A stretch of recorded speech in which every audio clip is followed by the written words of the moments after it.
কই দরজা ভাঙ্গা স্বর্ণ আমরা সবসময় নিই, কোনো অসুবিধা নাই। আমরা শুধু মিশিং এতে এটার ভিতরে ইয়ে আছে কিন্তু। অ্যানালাইজার মিশিং আছে। না না, ওইটার ভিতরে গুঁড়ো আছে 22 ক্যারেটের। সব সেম রেট দেবো, কোনো হিট লাগাটা রাখেন না।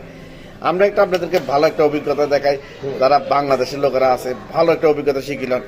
বাইরের রাষ্ট্রে কোনো অবস্থাতে এইসব জিনিস আপনাদের ভিতরে ঢুকাইছেন, এগুলো নিষেধ, একবারে ডাইরেক্ট নিষেধ, একবার সরাসরি দেখেন এগুলো। তবুও আপনারা দেখেন রিক্সার থেকে যে রিক্সার সাইনবোর্ডের দাম বেশি, আপনার একটা অভিজ্ঞতা দেখেন। এই স্বর্ণের থেকে ভিতরে যে চাঁদ দিচ্ছেন এটা দেখেন অনেকগুলো দিচ্ছে। এই মামলা আরেকদিন আরেক বয়স্ক লোক নাঙ্গলকোটে এক লোক ধরা খাইছে আমার কাছে, দেখেন ভিতরে কি পুরোটা ভিতরে খুলতে গেলে চাঁদ। এখনো ওই লোক আমার লোকে দেখা করে না, আমি জানি না উনি কবে দেখা করবো। ওনাকে যদি আল্লাহ হেদায়েত দান করে তাহলে উনি আমার লোকে দেখা করবো।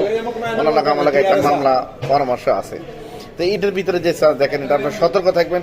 এইভাবে করে আপনার স্বর্ণ কিনে নেবেন না কোনো অবস্থাতে। এইগুলোর ভিতরে যে চাঁদ ঢুকায়, এই চাঁদ